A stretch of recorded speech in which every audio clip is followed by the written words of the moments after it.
Baik, sambil menunggu yang lain, kita mulai majelis kita. Bismillahirrahmanirrahim. Assalamualaikum warahmatullahi wabarakatuh. Alhamdulillahirrahmanirrahim. Wassalatu wassalamu ala asyrafil anbiya wal mursalin. Sayyidina Muhammadin wa ala alihi wa sahbihi ajma'in. Nawaitu ta'alluma wa ta'lima wa tadhakura wa tadhkira. والنفع والانتفاع والإفادة والاستفادة والحث على التمسك بكتاب الله وسنة رسول الله والدعاء إلى الهدى والدلال الخير ابتغاء وجه الله مرضاته وقربه وثوابه وحسن الخاتمة. Namun sebelum kita mulai, seperti biasa kita mengirim suratul Fatihah kepada pengarang dan kepada guru-guru kita ila hadratin Nabi Muhammad sallallahu alaihi wasallam wa alihi wa ashabihi azwajihi wa dzurriyyatihi wa ahli baitihi tayyibin tahirin. أصحاب الأكرمين المهتدين وأزواج البرات المؤمنين وتابعين لهم بإحسان. بسم الله الرحمن الرحيم. الأولياء الشهداء الصالحين والأنام العاملين ذات لمسين الصلاة في الإمام ابن حجر العسقلاني وصوله وفروعه وجميع مشاهير لهم الفاتحة. أعوذ بالله من الشيطان الرجيم. بسم الله الرحمن الرحيم. الحمد لله رب العالمين الرحمن الرحيم مالك يوم الدين إياك نعبد وإياك نستعين اهدنا الصراط المستقيم صراط الذين أنعمت عليهم غير المغضوب عليهم ولا الضالين. وبسند متصل إلى الإمام ابن حجر العسقلاني رحمه الله نفعنا به وبعلومه في الدارين آمين. إلى قوله وعن أبي هريرة رضي الله تعالى عنه. Pada hari ini kita akan membaca hadis yang ke-131 di deretan terbawah. Wa an Abi Hurairah, masih tentang bab tayamum ya. Sebagaimana dijelaskan di pertemuan sebelumnya bahwa tayamum ini termasuk salah satu keistimewaan khususiyah yang dianugerahkan Allah bagi umat Nabi Muhammad sallallahu alaihi wasallam.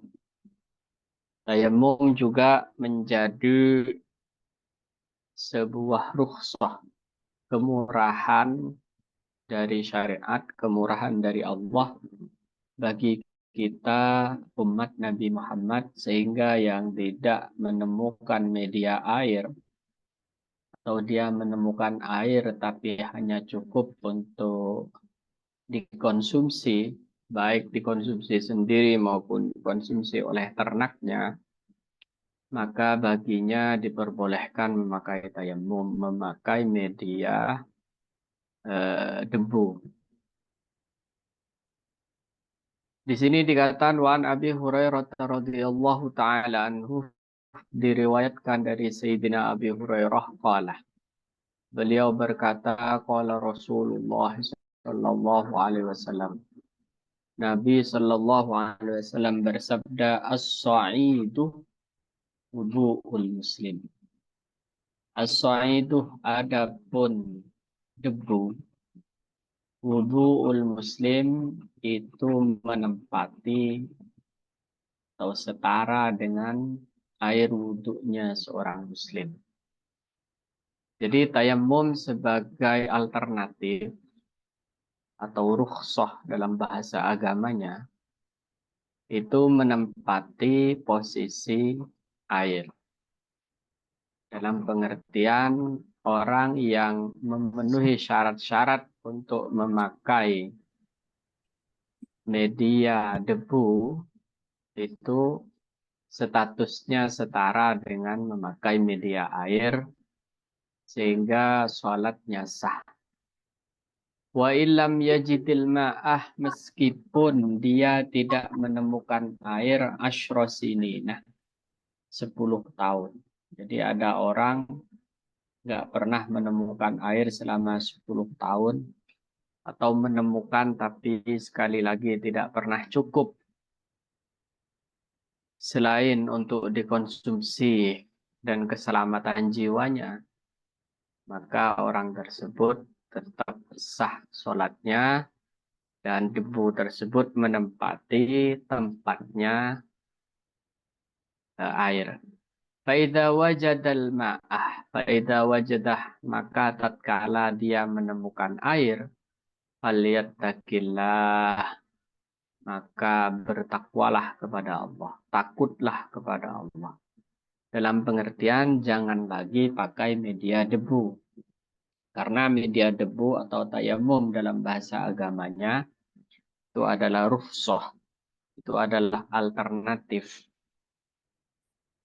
Wal yumissahu basyaratahu, dan hendaklah mengusap air tersebut basyaratahu pada kulitnya. Jadi lama dan durasi waktu tayamum itu tidak terbatas ya. Selama memenuhi syarat-syarat yang telah ditentukan, syarat-syaratnya ya memang tidak menemukan air dan sudah usaha mencari air dengan cara berjalan ke jarak tertentu, maka diperbolehkan bertayamum. Atau dia mengalami penyakit atau terluka dan semacamnya yang menurut ahli, menurut dokter tidak memungkinkan bagi dirinya untuk memakai media berupa air. Maka orang tersebut diperkenankan memakai media debu. Adapun cara-caranya seperti yang sudah diajarkan oleh hadis di hadis sebelumnya, bahwa cara bertayamum itu adalah niat, kemudian kedua telapak tangan ini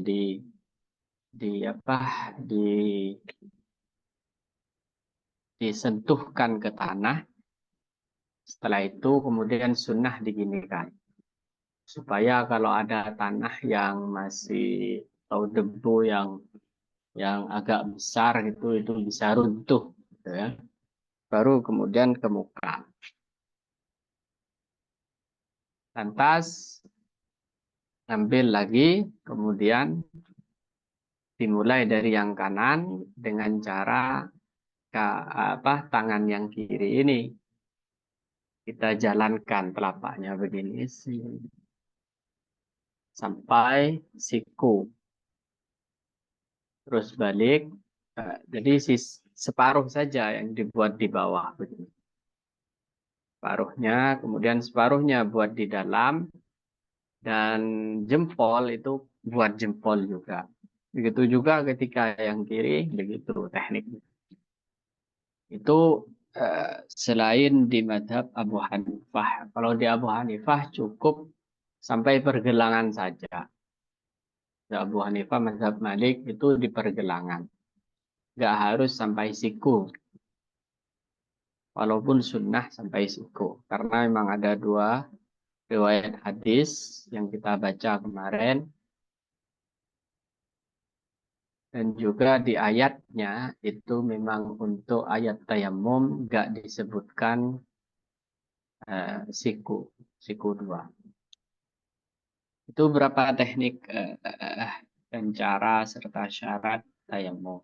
Di sini dikatakan bahwa durasinya wa illam yajidil ma asyra sinin, meskipun sampai 10 tahun tayamum terus asalkan memenuhi syarat-syarat tertentu ya sah.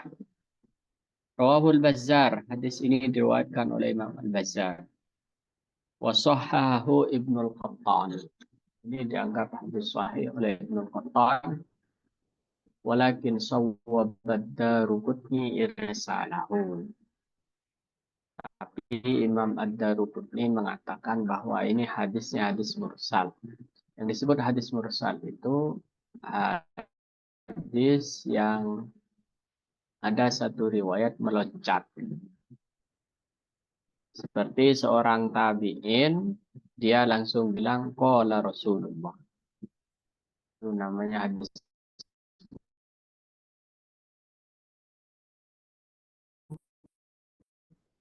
Wah, ini tidak loncat. Nah, itu namanya hadis mursal. Walid Tirmidzi dan Imam At-Tirmidzi memiliki riwayat juga an Abi Dzar. Diriwayatkan dari Abi Dzar.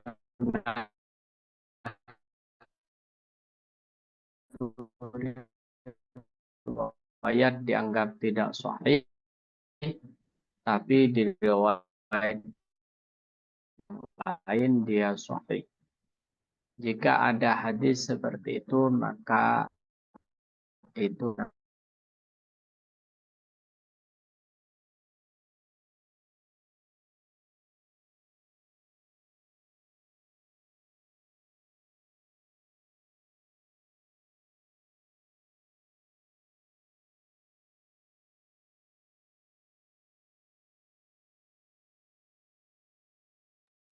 Hah? Ini kayaknya Ustaz Munaim lagi bermasalah sinyalnya, Bu. Oh iya. Sebentar ya, kita tunggu ya. Alan, izin menyapa, ada Ibu Jumiati, Mbak Jumiati ya, ada Ibu Salma, Ibu Wulan, Alan semua.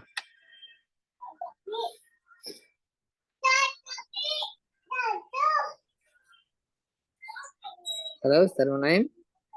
mohon maaf tadi sinyalnya Sinyalnya. tiba-tiba hilang. Iya, Ustaz, dimaklumi. Ya, baik kita lanjutkan. Jadi terkadang hadis itu sahih dari satu jalur tapi tidak sahih dari jalur yang lain. Jika ditemukan hadis demikian dengan isi yang serupa, substansi yang mirip, maka yang tidak sahih itu kemudian naik level menjadi sahih dan itu biasanya disebut sahih karena yang lain atau dalam bahasa Arabnya sahih li ghairih. Seperti hadis ini.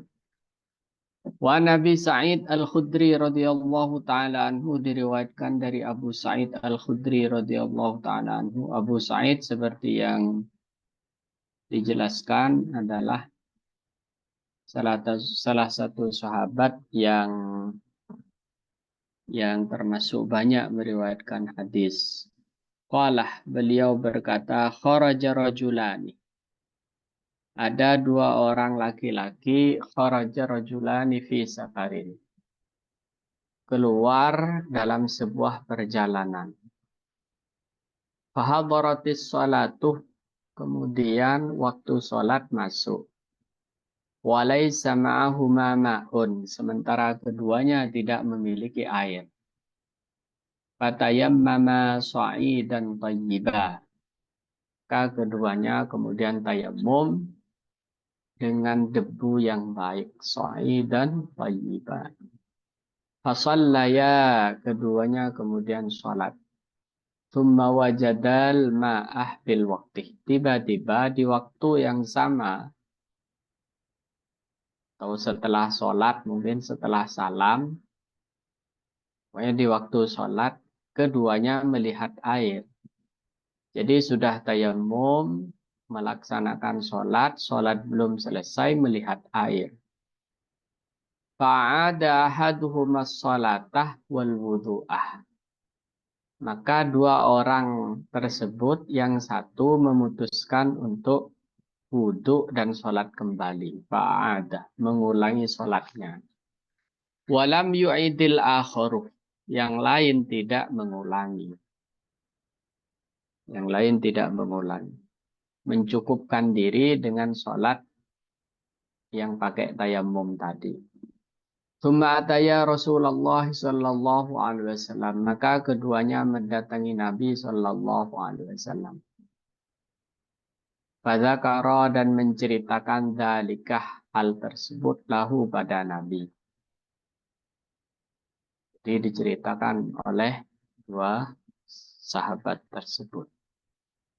Faqalah maka Nabi bersabda lilladzi lam yu'idis shalah. Lilladzi lam yu'id pada sahabat yang tidak mengulangi sholat. Artinya mencukupkan diri pada tayammum. Apa kata beliau, kata Nabi? Sabda Nabi, asabtas sunnatah wa ajza'at ka sholatuk. Kamu sudah sesuai ajaran dan sholatmu cukup. Itu kata Nabi. Jadi yang sholat mencukupkan diri dengan tayamum meskipun dia melihat air tatkala takbiratul ihram dan dia lanjutkan, itu sudah sesuai dengan ajaran Nabi dan sholatnya memang sudah cukup. Wa qala lil akhari, sementara Nabi bersabda dan menoleh kepada yang lain lakal ajruh marrataini. Kamu yang sudah ngulangi maka mendapat pahala 2 kali. Rawahu Abu Dawudah wan Nasa'i dan Imam An-Nasa'i.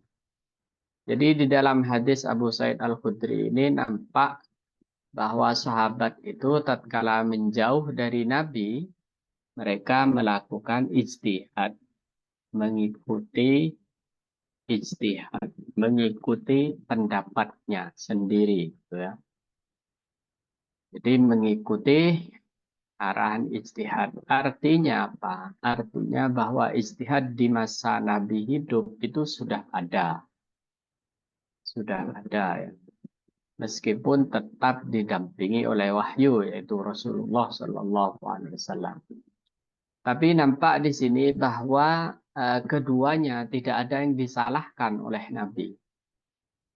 Baik yang mengulangi sholatnya maupun mencukupkan dengan tayamumnya, itu tidak ada yang disalahkan. Nah, ini juga menegaskan bahwa rokyu atau ijtihad itu adalah warisan kenabian dan itu yang dilakukan oleh para ulama, bahwa Nabi itu mengikrar membenarkan adanya ijtihad di masa beliau. Itu ya. Jadi apa yang dilakukan oleh ulama-ulama kita sebenarnya adalah warisan kenabian. Sebenarnya adalah ajaran langsung Rasulullah terhadap sahabat-sahabatnya. Sehingga kalau ada yang mengatakan sumber agama itu hanya 2, yaitu cukup Al-Quran dan hadis, itu benar, tapi juga tidak mengakomodasi kebenaran yang sesungguhnya. Jadi karena sumber pengetahuan di dalam agama, di dalam syariat itu 4 yang disepakati, yaitu Al-Quran, hadis, ijma' dan qiyas. Qiyas itu yang dilakukan, qiyas itu ra'yu kata ulama. Qiyas itu adalah pendapat dan pemahaman dari Al-Quran dan hadis. Nah, di sini itu ya yang pertama. Jadi sahabat melakukan ijtihad tertentu dan Nabi tidak menyalahkan, ya. Dan Nabi tidak menyalahkan. Ini penting. Dan tidak hanya terjadi sekali, yang paling masyhur itu kan di perang Khaybar. Di perang Khaybar itu adalah satu kelompok Yahudi yang berkhianat, yang kemudian diserang oleh Nabi atas perintah Rasulullah. Itu Nabi pernah bersabda sebelum berangkat, la yusalliyanna ahadukum al-asrah illa fi Khaybar. Jangan sholat kalian sholat asar kecuali di Khaybar. Nah, belum nyampe Khaybar, ternyata matahari sudah mau tenggelam. Waktu asar mepet banget. Gitu ya. Mepet banget. Maka sahabat ini terbelah pendapatnya.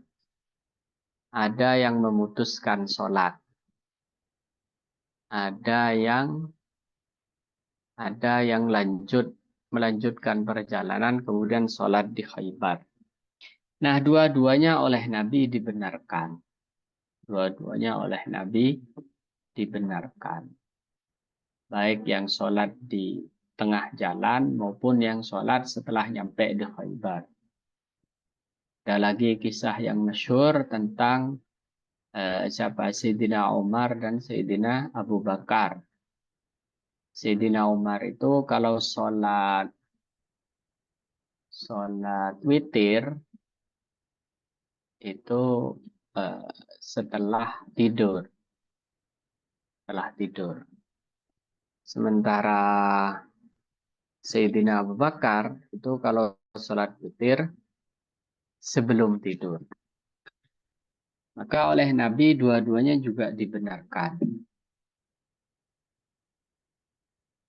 Jika dikatakan Sayyidina Umar itu ahwat, lebih hati-hati. Sayyidina Abu Bakar ahwat, lebih hati-hati. Sayyidina Umar a'zam, lebih azam, lebih mantap, lebih niat. Jadi sangat yakin kalau dirinya akan bangun tidur. Akan bangun sebelum subuh dan menjadikan sholat witirnya terakhir. Karena memang sholat witir itu kan dikatakan ij'alu akhir sholatikum witra, katanya. Jadikan akhir sholatmu itu witir. Witir itu sholat 3 rakaat atau 1 rakaat. Ganjil, witir itu maknanya ganjil. Nah, ini beberapa fakta, beberapa data tentang bagaimana sahabat itu berijtihad dalam melakukan sebuah ibadah tertentu yang kemudian oleh syariat, oleh sahibus syar'i, oleh yang punya syariat yaitu Nabi Muhammad SAW, dua-duanya dibenarkan dan dua-duanya tidak disalahkan. Atas dasar inilah kemudian muncul bahwa ikhtilaf ummati rahmah, perbedaan pendapat di kalangan umatku itu adalah rahmah, adalah kasih sayang Allah. Seperti di bab tayammum ini misalkan menurut Imam Abu Hanifah cukup sampai pergelangan tangan, tapi menurut Imam Syafi'i harus sampai siku misalnya. Kedua-duanya ini bernilai rahmah. Mungkin bagi orang yang buru-buru ya bisa ikut Imam Abu Hanifah.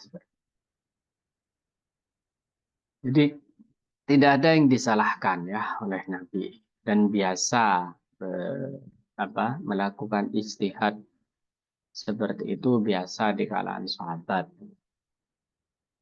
Sehingga karena Al-Quran ataupun hadis tidak mengakomodir semua kejadian, gitu ya.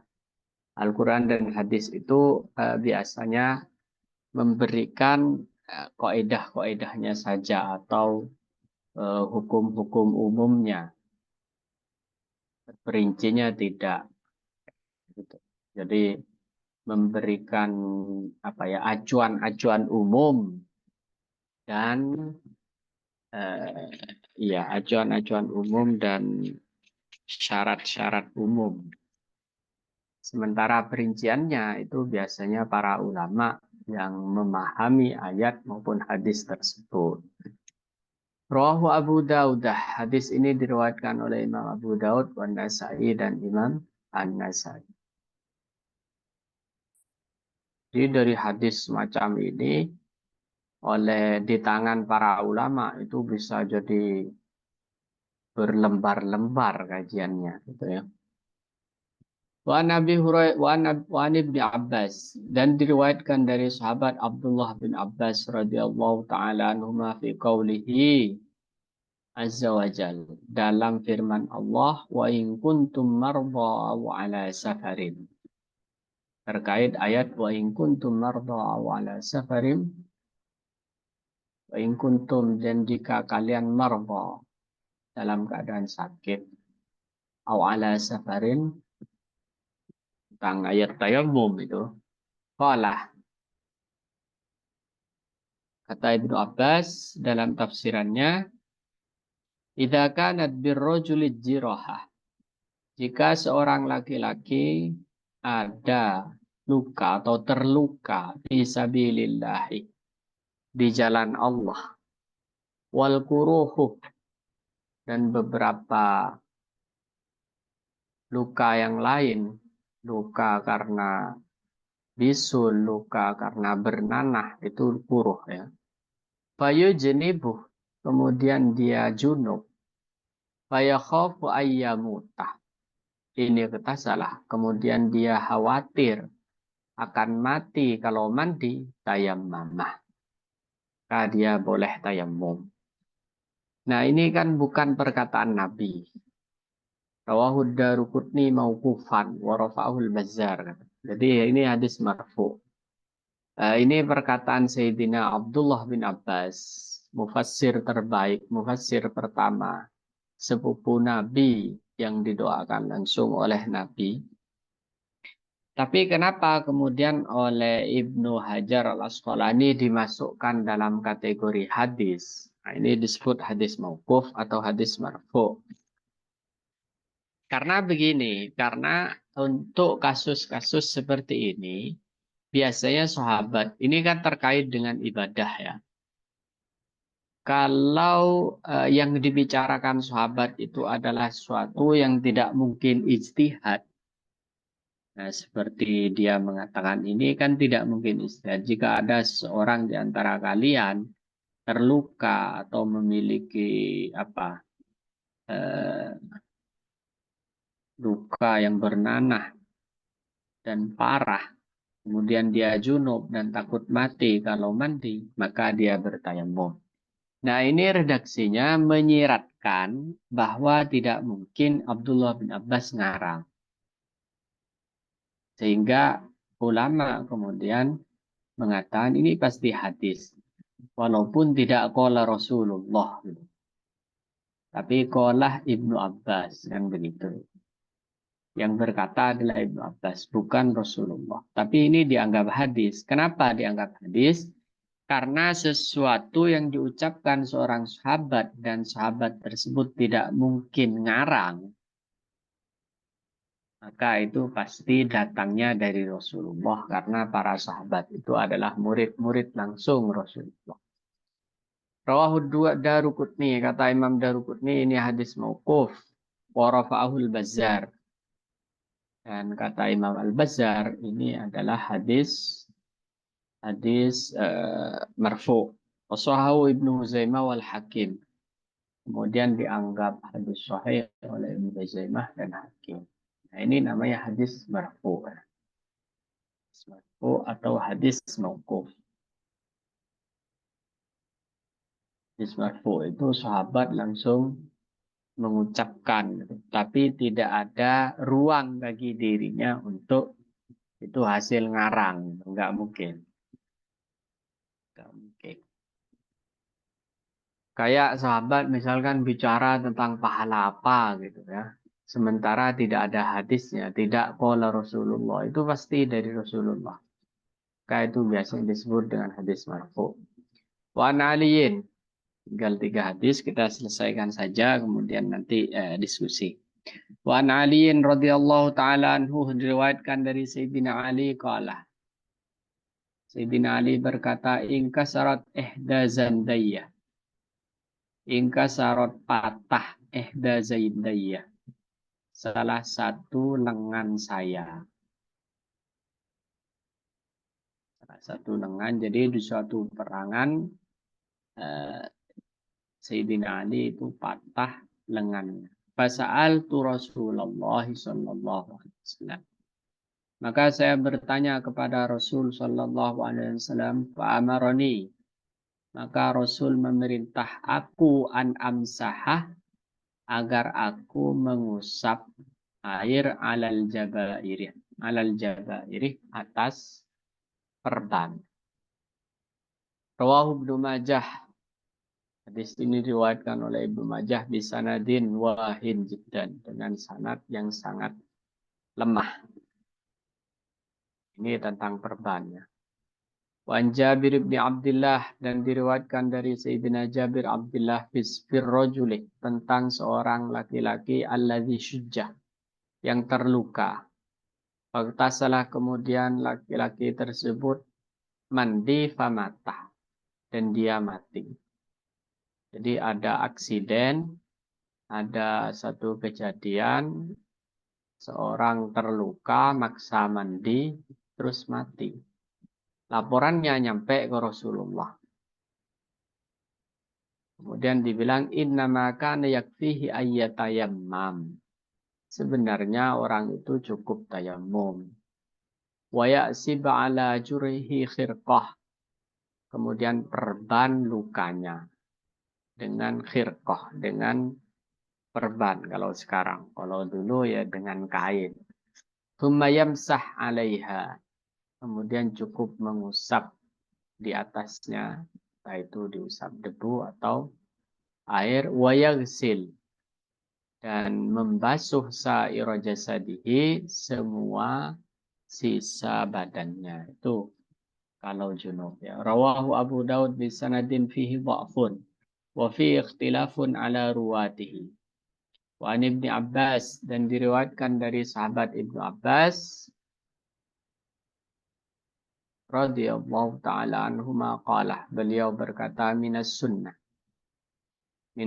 termasuk dari ajaranku, ajaran Rasulullah, termasuk sunnah, termasuk ajaran Rasulullah, alla yusalliyar rajul, hendaknya tidak sholat seseorang bitayammumih, dengan memakai media tayammum, illa sholatan wahidatan, kecuali satu sholat.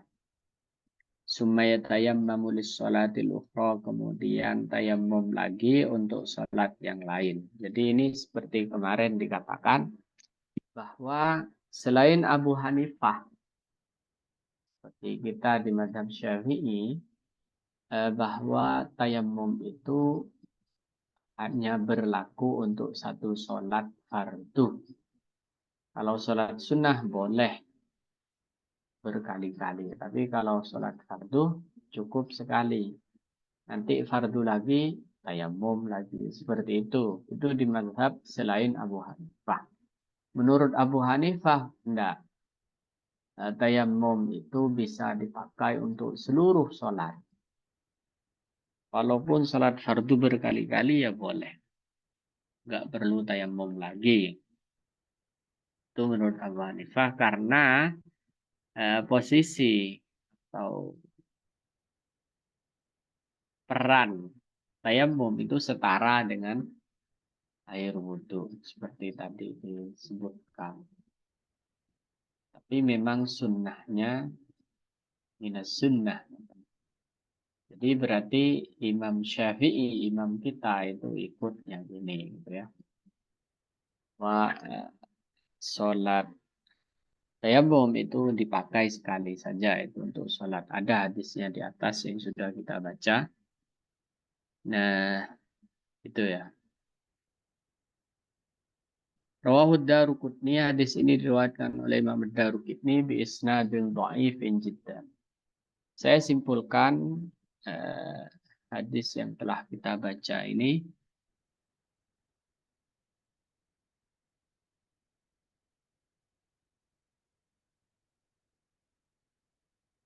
Pertama, bahwa ijtihad di zaman Nabi itu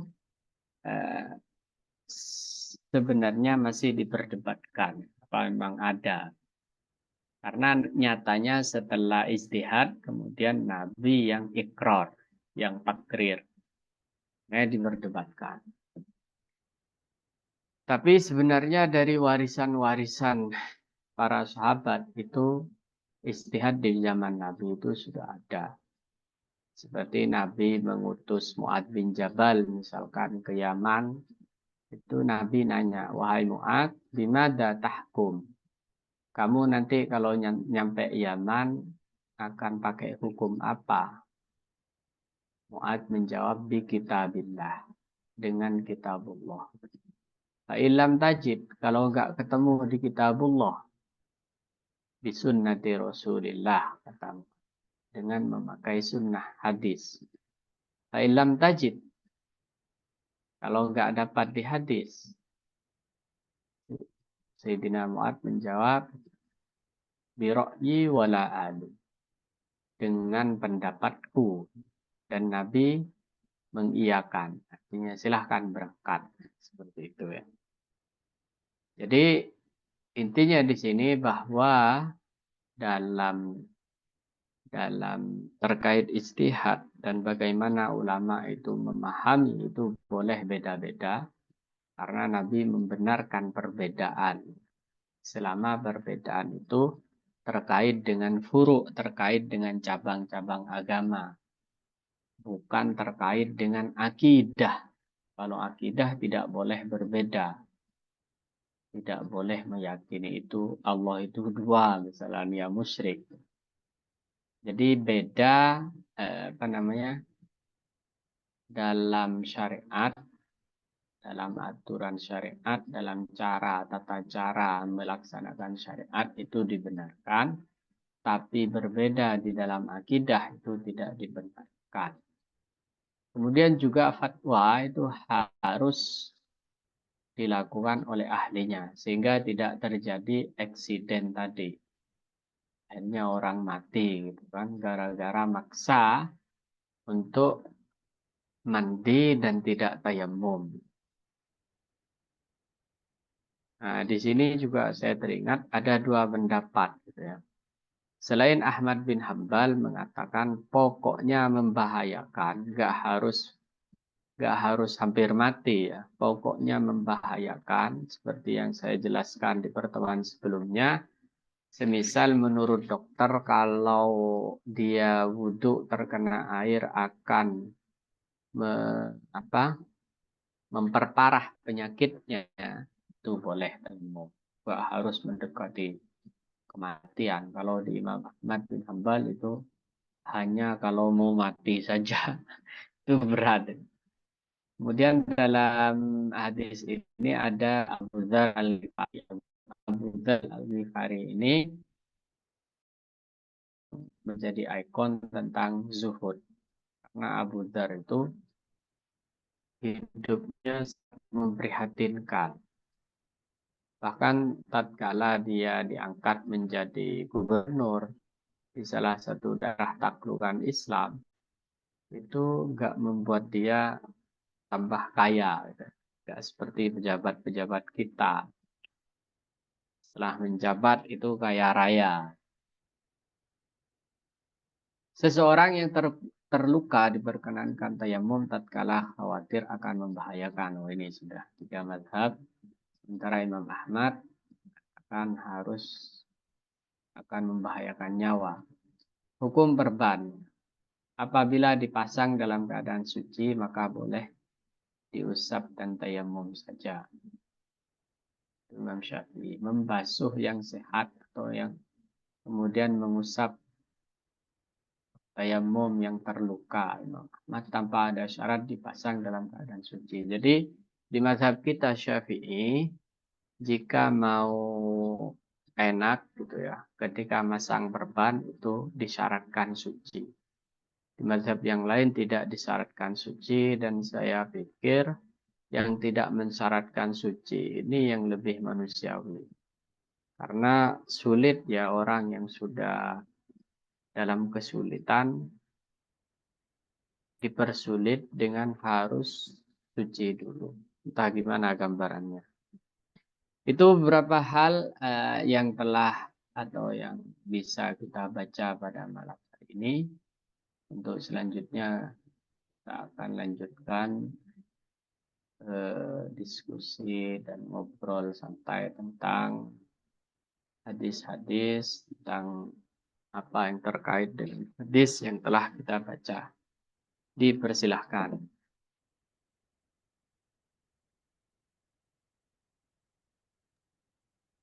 Assalamualaikum Ustadz. Waalaikumsalam. Bu Nida, enggak. Ya, maaf ibu-ibu yang lain seperti biasa.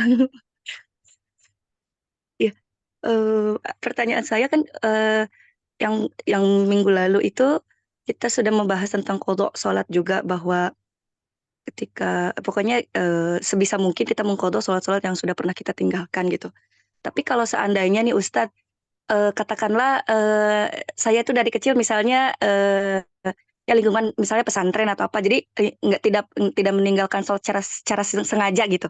Cuma boleh nggak kita tuh qadha sholat aja karena takut eh, sholat kita tuh ada yang nggak diterima sama Allah gitu. Jadi bukan karena pernah meninggalkan, cuma karena kita sholat, kita nggak tahu bilangannya berapa kali, tapi kita sholat aja gitu karena takut gitu Ustaz, gak diterima atau enggak ada syarat sah wudhu yang belum lengkap gitu. Ya, itu mohon maaf sebelumnya itu masuk was-was, Ibu. Masuk was-was. Karena dulu saya pernah jelaskan, ada was-was, ada warok. Ada hati-hati, ada was-was. Warok itu hati-hati. Nah, warok itu didasarkan, warok itu terpuji, tapi didasarkan kepada pertanda-pertanda. Kepada korinah, kepada indikator. Harus ada indikatornya.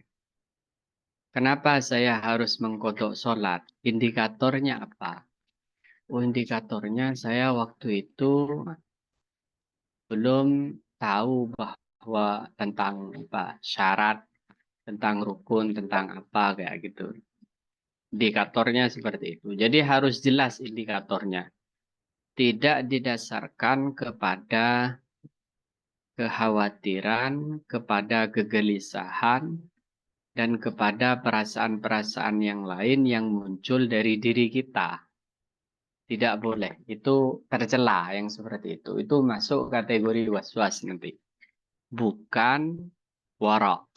Bukan karena hati-hati. Jadi hati-hati itu harus ada indikatornya. Seperti indikatornya hujan, itu ada awan tebal. Jika tidak ada awan tebal, kemudian kita bilang hari ini hujan, maka itu namanya waham, namanya was-was, gitu ya. Itu yang pertama. Yang kedua, nantinya kalau memang mau sholat lagi, itu bukan namanya qadha, tapi mungkin i'adah seperti itu ya. Kalau i'adah boleh, Ibu. Jadi i'adah itu hanya mengulangi sholat. Mengulangi sholat karena ada beberapa hal itu boleh. Seperti itu ya. Tapi nggak wajib. Bukan wajib. Itu sunnah saja. I'adah itu boleh. Semisal di mazhab Syafi'i ya. Sholat Jumat itu bagi laki-laki kan harus 40 orang. Ternyata di suatu Jumat di kampung jumlah orangnya nggak sampai 40. Maka sholat saja nggak masalah. Nanti bagi yang yang yang khawatir itu bisa sholat i'adah, sholat ngulangi saja. Jadi harus seperti itu, Ibu. Tidak harus didasarkan pada indikasi-indikasi bahwa sholat saya bermasalah. Bukan atas dasar saya agak diterima kayaknya waktu itu. Bukan. Urusan diterima dan tidak diterima itu tetap misteri ya. Orang sesoleh apapun tetap tidak bisa mengklaim sholatnya diterima. Sholatnya diterima. Kita tidak pernah tahu sholat yang mana yang diterima oleh Allah. Yang kita lakukan adalah usaha agar sholat kita itu sah menurut syariat dan kemudian menaikkan level khusyuk kita. Itu yang harus serta selalu mengharap mengharap anugerah Allah agar sholat-sholat tersebut makbulah. Jadi seperti itu. Terus ada indikatornya.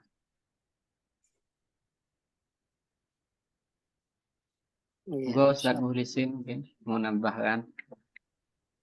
Iya, sedikit Ustaz ya. Terkait yang tadi itu diterima apa enggak gitu ya. Saya pernah mendengar dari salah satu guru kami ya bahwa kita memang harus belajar ya tentang sholat yang benar, tentang wudhu yang benar. Selebihnya, jika itu sesuai dengan ilmu wudhu kita sudah sesuai dengan ilmu yang kita tahu, pun demikian sholat kita. Nah kita harus apa namanya memastikan tidak ya, tapi melihat Allah Maha Pemurah kita harus yakin dengan itu. Bahwasannya insya Allah diterima.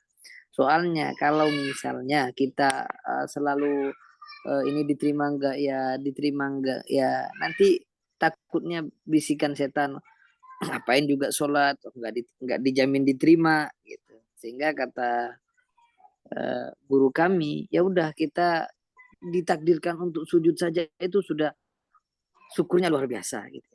Kita ditakdirkan untuk sujud, kita ditakdirkan untuk berdiri, berusaha untuk sholat. Atas dasar itu kita harus sangat bersyukur dan yakin gitu, memastikan tidak ya. Yakin, yakinnya itu bukan karena kebaikan kita, bukan, tapi karena melihat kebaikan Allah. Pulang sore ya. Pulang sore besok ya. Jadi ya. Ya, jadi seperti itu. Iya, Gomin, ada monggo, anak. monggo. Jadi harus yakin, memastikan tidak, harus yakin dengan kemurahan Allah yang maha baik. Kita udah Ya, ditakdirkan sujud, ya udah kita bersyukur untuk itu dan yakin insya Allah diterima. Ya, silakan yang lain. Monggo. Saya mau Ibu tanya, Rianti, ya kemarin kan saya ngebesuk teman, ya. Tadi kan Ustadz masalah tayamum. Kalau masih sakit itu masih bisa tayamum. Ya Allah, sedih-sedih. Kalau sakit misalkan kayak teman saya gitu, dia tuh nggak bisa ngegerakin ya badannya gitu. Itu gimana mau tayamum ya Tati ya gitu. Itu gimana Tati? Kan ya, saya bilang dia stroke ya. Jadi kan udah berbulan-bulan rumah sakit. Alhamdulillah pulang-pulang pun itu saya lihat ya diurus anaknya kan ya. Masya Allah. Terus saya lihat ya apa sih ngomong nggak bisa, tapi matanya melek, masih bisa duduknya juga. Tapi kan itu dia makan aja megang. Saya lihat kemarin anak kan suka upload tuh ya, megang makan. Alhamdulillah baru bisa megang, bisa makan roti sendiri dipegang itu. Mau megang itu aja kan nggak bisa, Tat. Gimana mau tayamum gitu loh. Itu gimana, Tat? ya, ya, Apalagi wudhu yang ya, nggak seperti mungkin itu. ya gitu loh. Turun nggak bisa Ya, gitu. Istilahnya bener-bener tadi ini saya kepikiran ya soalnya gimana ya inget tayamum gitu. Ya monggo Tat. ya, ya. Ya, jadi kita ikut bersedih dan kita doakan teman Ibu Rianti itu diberi kesembuhan ya. Eh, jika kasusnya seperti itu, maka diwudukkan atau ditayamumkan. Jadi ada yang apa? Yang melayani, bukan orangnya disuruh tayamum, tapi ada yang Oh memakaikan di apa itu ya? ya Tat. Jadi yang Nah, di iya, tangannya dipegangin gitu ya Tat ya buat tayamum gitu ya Tat ya. iya. Di Jadi ini kitanya, dipegangin. Iya ya misalkan kit, saya ngurus misalkan ya.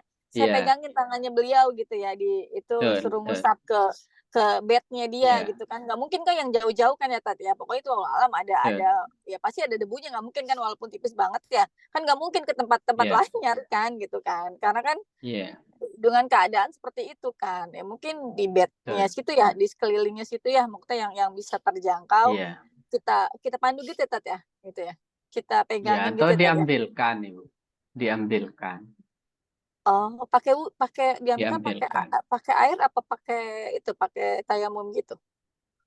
Kalau memang nggak bisa air, ya sudah tayamum saja. Oh Diambilkan tapi kan debu kalau di pakai air dalam itu wadah. bagaimana Tat semuanya diambilkan kan tetap ya masalahnya maksudnya bener-bener saya lihat tadi ini aja kemarin anaknya tuh setiap upload saya ngeliat gitu loh. Ini udah 8 bulan di rumah sakit, tangannya nggak bisa digerakin. Sekarang udah bisa pegang sendiri, pegang roti gitu lah buat makan gitu kan, Iya. selama ini nggak bisa gitu loh. Berarti kan memang bener-bener saya juga nggak sadar tapi gitu, ya Allah, oh itu bener-bener nggak bisa gitu ya gitu loh. Maksudnya megang itu lepas terus gitu. Itu aja saya lihat di fotonya kalau mereka sambil gemeteran gitu kan, tapi masih pegang gitu. Tangannya tangannya sih kayak kayak ngegenggam gitu ya Tat ya gitu loh. Cuman kan apa namanya nggak bisa gitu loh. Jadi benar-benar saya lihat ya gimana ya gitu loh. Makanya itu kalau tayamum juga kalau wudhu kan juga agak repot ya gitu. Jadi itu pilihannya kalau air gitu kan walaupun kita pegangin kan tangannya nggak ini Tat ya, nggak bisa. Jadi benar Iya. kita gituin ya. Itu gimana cara gitu. Iya, jadi diwudukkan kalau bisa diwudukkan. Jadi mahramnya, anaknya anaknya atau cucunya yang gini kan Ibu. Pakai tangan si anak, bukan ibu. Oh iya, pakai tangan anaknya ya, bukan tangan ibunya ya. Saya pikir dipegangin pakai tangan ibunya. Kayaknya nggak mungkin pakai tangan ibunya juga kan, soalnya tangannya Iya, menggenggam gitu, Tat. Nggak bisa digerakin. Walaupun kita gerakin kan, itu tangannya nggak bisa gitu ya, gitu loh. Oh, jadi tetap pakai tangan anaknya iya, ya. Kita pegang, iya, kita tangan seperti aku yang ngelap pegang. gitu Ibu. Ah, gitu ya, ya, ya, Tat ya. Oke. Seperti ngelap. Itu Terus kalau urutannya mungkin gimana? pakai air. Urutannya gimana, Tat? Urutannya gimana? Tetap kayak tayamum gitu? Apa kayak wudhu gitu? Maksudnya pakai pakai air gitu? Pakai kan harus Ya cuci kalau tangan. kalau bisa pakai air, ya seperti wudhu, layaknya wudhu. Jadi dari muka terus sampai kaki. Tapi kalau tidak memungkinkan, ya sudah Itu kayaknya kalau tayamum. kaki susah ya, Tat ya, kan walaupun dipegangin dia Susah pegang ya. situ, ya kakinya gimana, Ya Tat? Nggak berarti bisa itu ya? masuk yang boleh tayamum. Ya sudah pakai tayamum saja kayak gitu. Oh iya, pakai Kemudian tayamum aja ya. Ya soalnya sol, kalau wudhu saya sol, perhatiin yang buat kakinya susah ya, Tat ya, walaupun kita pegangin kan iya, betul, beliau nggak betul, bisa, duduk aja kan nggak tegak kan, kakinya nggak nyampe betul. ya Tat ya, megang gitu ya, walaupun kita pegang nyampe nggak sih ya, pokoknya kayaknya kok susah gitu loh. Mhm. Oh, berarti masih masuk ke Ya itu tayamum ya? sudah masuk tayamum itu. Kalau Iya, sudah susah kalau pakai heran. tayamum. Nanti sholatnya ya sholat di pembaringan. Iya, terus bacanya ya gimana? Ya beliau yang baca ya, kita kita yang suruh gitu Bacanya Tat. ya semampunya. Bacanya kan yang wajib hanya 5, Ibu. Iya, Yang Al-Fatihah wajib ya kan. Mm-mm. suara Fatihah sama tahiyat sama sholat ala Nabi di tahiyat itu salam Iya, soalnya kan takbir. nggak bisa ngomong juga Tat, jadi mungkin dikasih tahu ya ngomong Hmm. sendiri. Kita Ya nggak berarti kita pakai belum. isyarat. Ya. Tapi kayaknya ngerti, soalnya suka di setelin TV gitu ya, Ah, ngerti. Tapi ya maksudnya ya, ya. ngomongnya baru kemarin sih saya lihat diajarin masih di itu apa ada suara dikit-dikit ya, apa diajarin kayak Berarti baca anu ya Ibu, alhamdulillah. kesadarannya itu masih gitu ya. Masih masih kayaknya tak, cuma memang tidak bisa ngomong, tidak bisa ya Iya, ya gerakannya tidak bisa gitu, masih duduk dan semuanya di kayak ya maaf ya, kayak masih ya kan pakai pampers gitu kan. iya. Nah, kalau itu ya Berarti semuanya pokoknya bisa masih ditalkin gitu. maksudnya Jadi ditalkin gitu tak. iya maksudnya yang jagain di sampingnya itu meraktekin sholatnya. Allahu Oh. Akbar misalnya. Bismillahirrahmanirrahim. Alhamdulillahirrahmanirrahim. Bisa Oke, seperti itu. dituntun gitu ya, Tat. Ya, Allahu dituntun gitu Akbar. ya. Dituntun, maaf. Bahasa Indonesia dituntun. Iya, iya, iya. Nggak saya bingung, kalau talkin kan dia nggak ngapa-ngapain, cuma dengerin doang. Oh Iya, iya, iya. iya, iya. Dituntun. Iya, iya, Bisa Tat. Iya, iya. dituntun. Iya, diajak pola heran. Allah. Ibu. Monggo, ada lagi? Ibu.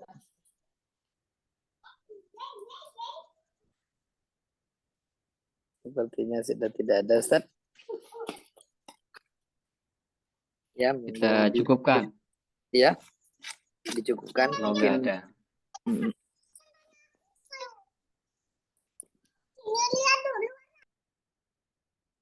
Baik, kita cukupkan majelis kita pada malam hari ini. Mudah-mudahan apa yang kita baca menjadi tambahan ilmu. Rabbi zidni ilma warzuqni fahma. Kemudian man dari Bu Rianti diberikan kesembuhan oleh Allah Subhanahu wa taala ala hadhihi niyyah wa bi kulli salihah. Al-Fatihah. A'udzubillahi minasyaitonir rajim. Bismillahirrahmanirrahim. Alhamdulillahirabbil alamin arrahmanir rahim. Maliki yaumiddin. Iyyaka na'budu wa iyyaka nasta'in. Ihdinas siratal ladzina an'amta. Bismillahirrahmanirrahim. Alhamdulillahirabbil alamin. Hamdan yuwafi ni'amahu mazidah. Ya Rabbana lakal hamdu kama yanbaghi li jalali wajhika wa 'azimi sultanika subhanaka la nuhsi thana'an 'alaika anta kama nafsik. Allahumma salli ala sayyidina Muhammadin salatan tunjina biha min jami'il ahwal wal afat wa taqdi lana biha jami'al hajat wa hina biha min jami'is sayyi'at wa tarfa'na biha darajat wa tuballighuna bi aqsal ghayat min jami'il khairat fil hayati ba'da al-mamat wa ala alihi wa sahbihi. اللهم إنا نسألك ما سألك منه عبدك نبيك محمد صلى الله عليه وسلم ونعوذ بك من شر ما استعاذك من عبدك نبيك محمد صلى الله عليه وسلم. اللهم لا تدع في مجلسنا هذا ذنبا إلا غفرته ولا هما إلا فرجته ولا مريضا إلا شفيته ولا مريضا إلا شفيته ولا مريضا إلا شفيته ولا حاجة من حوائج الدنيا والآخرة إلا صحتها. اللهم أغننا بحلالك عن حرامك وبطاعتك عن استغفارك. اللهم ارزقنا فهم النبيين وحفظ المرسلين وإلهام الملائكة المقربين. اللهم أغننا بالعلم وزينا بالحلم وأكرمنا بالتقوى وجنبنا بالعافية. اللهم اجعلنا وأولادنا وذرياتنا من أهل الخير ولا تجعلنا من أهل الشر والخير. ربنا هب لنا من أزواجنا وذرياتنا قرة أعين. ربنا هب لنا من لدنك ذرية طيبة. ربنا اغفر لنا ولإخواننا الذين سبقونا بالإيمان ولا تجعل في قلوبنا غلا للذين آمنوا.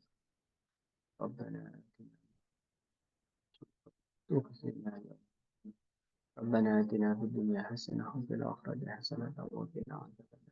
سبحان ربك رب العزة عما يصفون وسلام على المرسلين الحمد لله رب العالمين. صلى الله على سيدنا محمد النبي الأمي وعلى آله وصحبه وسلم. سر الفاتحة.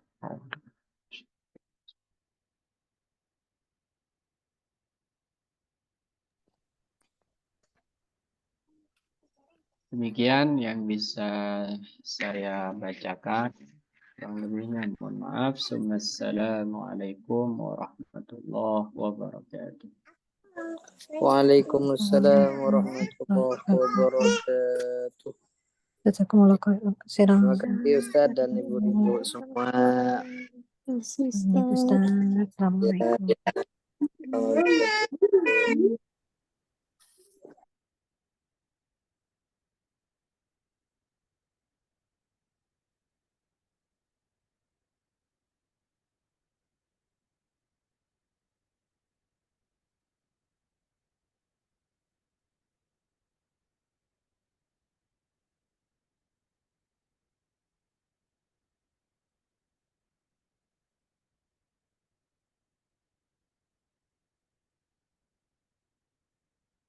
Baik, sambil menunggu yang lain kita mulai majelis kita. Bismillahirrahmanirrahim. Assalamualaikum warahmatullahi wabarakatuh. Alhamdulillahirabbil alamin wassalatu wassalamu ala asyrafil anbiya'i wal mursalin sayyidina Muhammadin wa ala alihi wa sahbihi ajma'in. Nawaitu ta'alluma wa ta'lima wa tadhakkura wa tadhkira والنفع والانتفاع والإفادة والاستفادة والحث على التمسك بكتاب الله وسنة رسول الله والدعاء إلى الهدى والدلال الخير ابتغاء وجه الله مرضاته وقربه وثوابه وحسن الخاتمة. Namun sebelum kita mulai, seperti biasa kita mengirim suratul Fatihah kepada pengarang dan kepada guru-guru kita ila hadratin Nabi Muhammad sallallahu alaihi wasallam wa alihi wa ashabi azwaji wa dzurriyyatihi wa ahli baitihi wa tahirin ashabil akramin al muhtadin wa azwajil barakati mu'minin wa tabi'in lahum bi ihsan bismillahirrahmanirrahim jami'il awliya syahada salihin wa al amrin wa tamsin sallallahu fi al-imam al-hajar as-salani usulihi wa furuhi wa jami'i syaihin syai'un lahum al-fatihah. A'udzu billahi minasyaitonir rajim. Bismillahirrahmanirrahim. Alhamdulillahi rabbil alamin arrahmanir rahim maliki yaumiddin. Iyyaka na'budu wa iyyaka nasta'in ihdinas siratal mustaqim. Siratal ladzina an'amta 'alaihim ghairil maghdubi 'alaihim waladdallin. وبسند متصل إلى الإمام ابن حجر العسقلاني رحمه الله نفعنا به وبعلومه في الدارين آمين إلى قوله وعن أبي هريرة رضي الله تعالى عنه.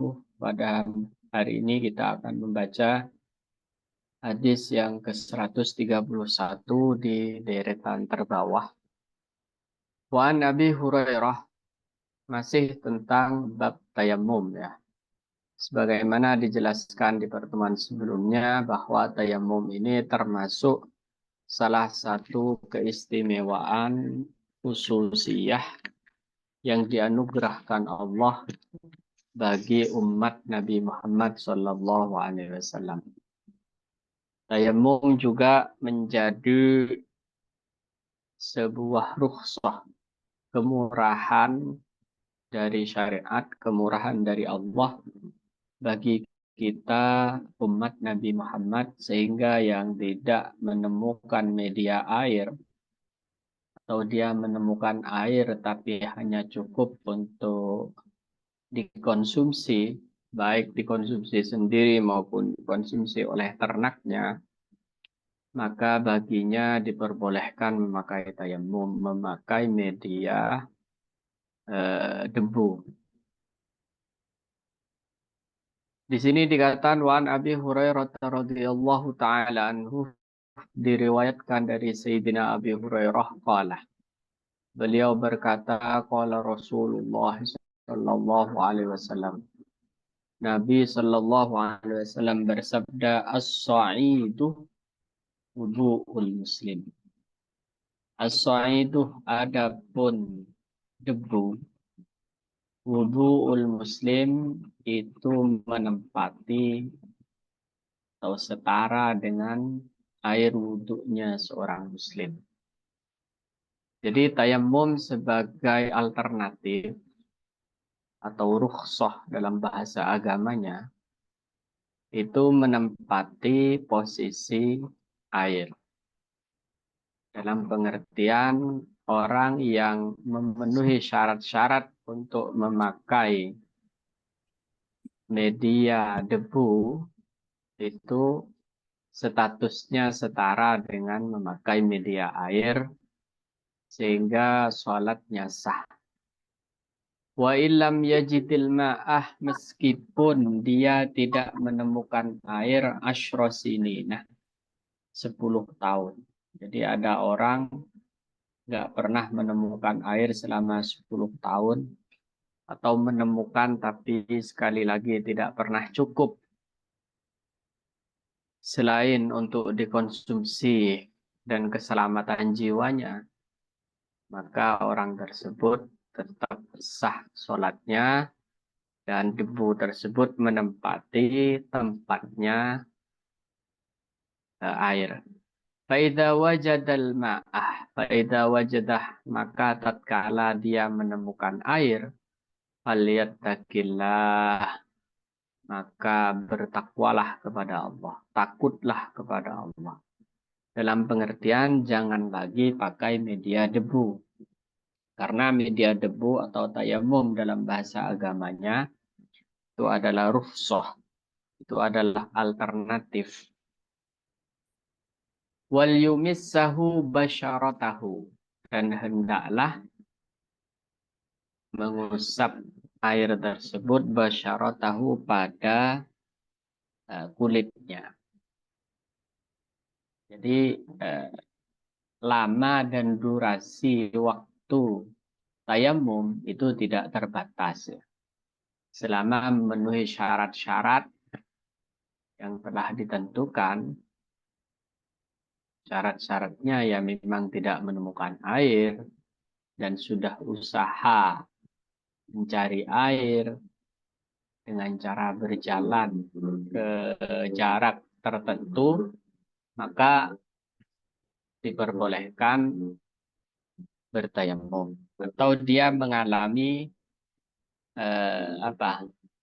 penyakit atau terluka dan semacamnya yang menurut ahli, menurut dokter tidak memungkinkan bagi dirinya untuk memakai media berupa air.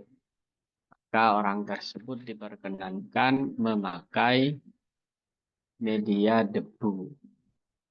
Adapun cara-caranya seperti yang sudah diajarkan oleh hadis di hadis sebelumnya, bahwa cara bertayamum itu adalah niat, kemudian kedua telapak tangan ini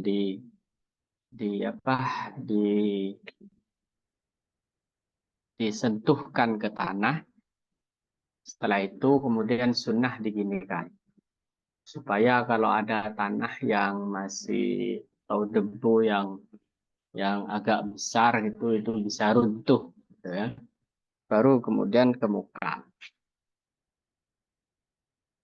Lantas ambil lagi, kemudian dimulai dari yang kanan dengan cara tangan yang kiri ini kita jalankan telapaknya begini sampai siku, terus balik. Jadi separuh saja yang dibuat di bawah begini, separuhnya, kemudian separuhnya buat di dalam, dan jempol itu buat jempol juga. Begitu juga ketika yang kiri, begitu tekniknya. Itu selain di madhab Abu Hanifah. Kalau di Abu Hanifah cukup sampai pergelangan saja. Di Abu Hanifah, madhab Malik itu di pergelangan. Nggak harus sampai siku. Walaupun sunnah sampai siku. Karena memang ada dua riwayat hadis yang kita baca kemarin. Dan juga di ayatnya itu memang untuk ayat tayamum nggak disebutkan siku dua. Itu berapa teknik dan cara serta syarat tayamum. Di sini dikatakan bahwa durasinya wa illam yajidil ma'a asyra sinin. Meskipun sampai 10 tahun tayamum terus, asalkan memenuhi syarat-syarat tertentu ya sah. Rawahul Bazzar, hadis ini diriwayatkan oleh Imam Al-Bazzar. Wa sahhahu Ibnul Qattan. Ini dianggap hadis sahih oleh Ibnul Qattan. Walakin sawwabad Daruqutni irsalahu. Tapi Imam Ad-Daruqutni mengatakan bahwa ini hadisnya hadis mursal. Yang disebut hadis mursal itu hadis yang ada satu riwayat meloncat. Seperti seorang tabi'in, dia langsung bilang, qala Rasulullah. Itu namanya hadis.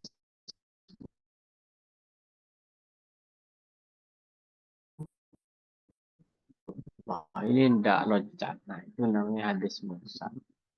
Walid Tirmidzi dan Imam At-Tirmidzi memiliki riwayat juga an Abi Dzar. Diriwayatkan dari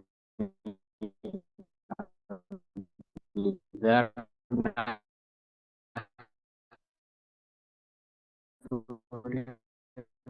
riwayat dianggap tidak sahih, tapi di riwayat lain dia sahih.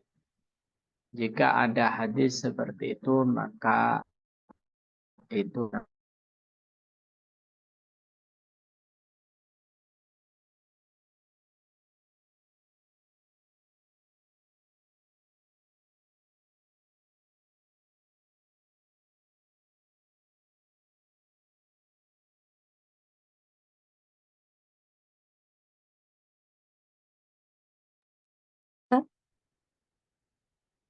Ini, Kayaknya Ustaz Munaim lagi bermasalah sinyalnya, Ibu.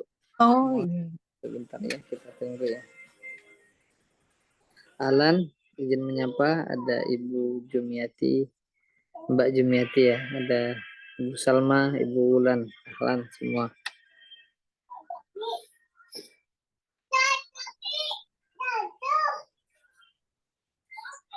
Halo, Ustaz Munaim. Mohon maaf tadi sinyalnya Sinyalnya. tiba-tiba hilang. Iya, Ustaz, dimaklumi. Ya, baik kita lanjutkan. Jadi terkadang hadis itu sahih dari satu jalur tapi tidak sahih dari jalur yang lain. Jika ditemukan hadis demikian dengan isi yang serupa, substansi yang mirip, maka yang tidak sahih itu kemudian naik level menjadi sahih dan itu biasanya disebut sahih karena yang lain atau dalam bahasa Arabnya sahih li ghairih. Seperti hadis ini. Wa Nabi Sa'id Al-Khudri radhiyallahu taala anhu diriwayatkan dari Abu Sa'id Al-Khudri radhiyallahu taala anhu. Abu Sa'id seperti yang dijelaskan adalah salah satu sahabat yang termasuk banyak meriwayatkan hadis. Qalah, beliau berkata, kharaja rajulani. Ada dua orang laki-laki, kharaja rajulani fi safarin. Keluar dalam sebuah perjalanan. Fahadaratis salatuh, kemudian waktu sholat masuk. Walaysa ma'ahuma ma'un, sementara keduanya tidak memiliki air. Fatayammama sa'idan tayyiba. Maka keduanya kemudian tayammum dengan debu yang baik. Sa'idan tayyiba. Fasallaya, keduanya kemudian sholat. Thumma wajadal ma'ah fil waqti. Tiba-tiba di waktu yang sama, atau setelah sholat, mungkin setelah salam, pokoknya di waktu sholat, keduanya melihat air. Jadi sudah tayammum, melaksanakan sholat, sholat belum selesai melihat air.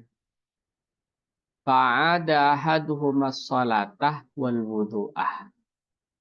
Maka dua orang tersebut, yang satu memutuskan untuk wudhu dan sholat kembali. Fa'ada, mengulangi sholatnya. Walam yu'idil akharu, yang lain tidak mengulangi. Yang lain tidak mengulangi. Mencukupkan diri dengan sholat yang pakai tayammum tadi. Tsumma ataya Rasulullah sallallahu alaihi wasallam. Maka keduanya mendatangi Nabi sallallahu alaihi wasallam. Fadzakara, dan menceritakan dzalikah, hal tersebut, lahu pada Nabi. Jadi diceritakan oleh dua sahabat tersebut. Faqalah, maka Nabi bersabda, lilladzi lam yu'idis shalah. Lilladzi lam yu'id, pada sahabat yang tidak mengulangi sholat. Artinya mencukupkan diri pada tayammum. Apa kata beliau, kata Nabi, sabda Nabi, asabtas sunnatah wa ajza'atka sholatu. Kamu sudah sesuai ajaran dan sholatmu cukup. Itu kata Nabi. Jadi yang sholat mencukupkan diri dengan tayammum meskipun dia melihat air tatkala takbiratul ihram dan dia lanjutkan, itu sudah sesuai dengan ajaran Nabi dan sholatnya memang sudah cukup. Wa qala lil akhari, sementara Nabi bersabda dan menoleh kepada yang lain, lakal ajruh marrataini. Kamu yang sudah ngulangi, maka mendapat pahala 2 kali.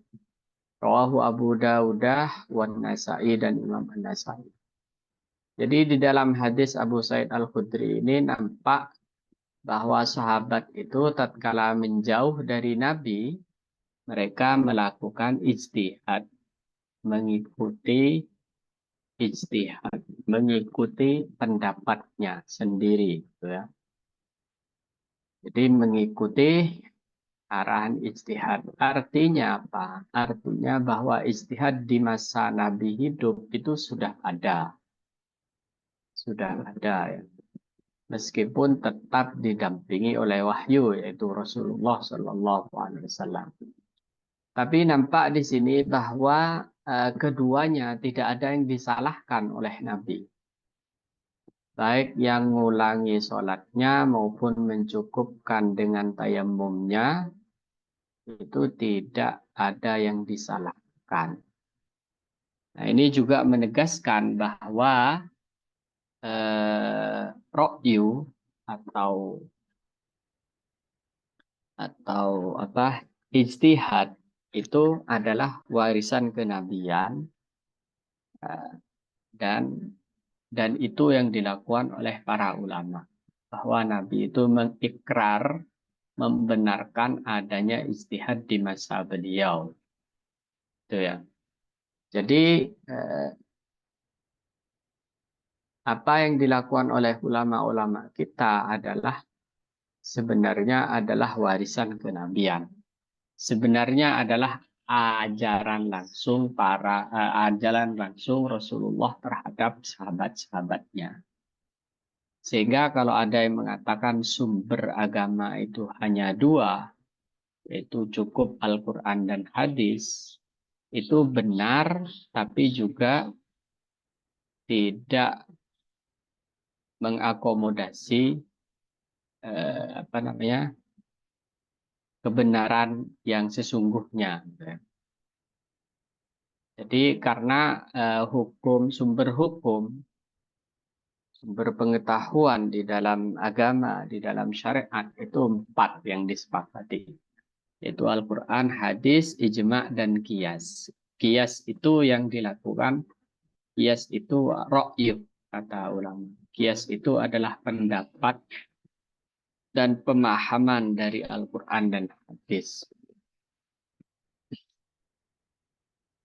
Nah, di sini itu ya yang pertama. Jadi sahabat melakukan ijtihad tertentu dan Nabi tidak menyalahkan, ya. Dan Nabi tidak menyalahkan. Ini penting. Dan tidak hanya terjadi sekali, yang paling masyhur itu kan di perang Khaybar. Di perang Khaybar itu adalah satu kelompok Yahudi yang berkhianat, yang kemudian diserang oleh Nabi atas perintah Rasulullah. Itu Nabi pernah bersabda sebelum berangkat, la yusalliyanna ahadukum al-asrah illa fi Khaybar. Jangan sholat kalian sholat asar kecuali di Khaybar. Nah, belum nyampe Khaybar, ternyata matahari sudah mau tenggelam. Waktu asar mepet banget. Mepet banget. Maka sahabat ini terbelah pendapatnya. Ada yang memutuskan sholat. Ada yang melanjutkan perjalanan kemudian sholat di Khaybar. Nah, dua-duanya oleh Nabi dibenarkan. Dua-duanya oleh Nabi dibenarkan. Baik yang sholat di tengah jalan maupun yang sholat setelah nyampe di Khaybar. Ada lagi kisah yang masyhur tentang Sayyidina Umar dan Sayyidina Abu Bakar. Sayyidina Umar itu kalau sholat witir itu setelah tidur. Sementara Sayyidina Abu Bakar itu kalau sholat witir sebelum tidur. Maka oleh Nabi dua-duanya juga dibenarkan. Jika dikatakan Sayyidina Umar itu ahwat, lebih hati-hati. Sayyidina Abu Bakar ahwat, lebih hati-hati. Sayyidina Umar a'zam, lebih azam, lebih mantap, lebih niat. Jadi sangat yakin kalau dirinya akan bangun tidur, akan bangun sebelum subuh dan menjadikan sholat witirnya terakhir. Karena memang sholat witir itu kan dikatakan ij'alu akhir sholatikum witra, katanya. Jadikan akhir sholatmu itu witir. Witir itu sholat 3 rakaat atau 1 rakaat. Ganjil, witir itu maknanya ganjil. Nah, ini beberapa fakta, beberapa data tentang bagaimana sahabat itu berijtihad dalam melakukan sebuah ibadah tertentu yang kemudian oleh syariat, oleh sahibus syar'i, oleh yang punya syariat yaitu Nabi Muhammad SAW, dua-duanya dibenarkan dan dua-duanya tidak disalahkan. Atas dasar inilah kemudian muncul bahwa ikhtilaf ummati rahmah, perbedaan pendapat di kalangan umatku itu adalah rahmah, adalah kasih sayang Allah. Seperti di bab tayammum ini misalkan menurut Imam Abu Hanifah cukup sampai pergelangan tangan, tapi menurut Imam Syafi'i harus sampai siku misalnya. Kedua-duanya ini bernilai rahmah. Mungkin bagi orang yang buru-buru, ya bisa ikut Imam Abu Hanifah. Jadi tidak ada yang disalahkan ya oleh Nabi. Dan biasa melakukan ijtihad seperti itu biasa di kalangan sahabat. Sehingga karena Al-Quran ataupun hadis tidak mengakomodir semua kejadian gitu ya. Al-Quran dan hadis itu biasanya memberikan kaidah-kaidahnya saja atau hukum-hukum umumnya. Perincinya tidak. Gitu. Jadi memberikan acuan-acuan umum dan acuan-acuan umum dan syarat-syarat umum. Sementara perinciannya itu biasanya para ulama yang memahami ayat maupun hadis tersebut. Rawahu Abu Dawud. Hadis ini diriwayatkan oleh Imam Abu Dawud, An-Nasa'i dan Imam An-Nasa'i. Jadi dari hadis semacam ini di tangan para ulama itu bisa jadi berlembar-lembar kajiannya gitu ya.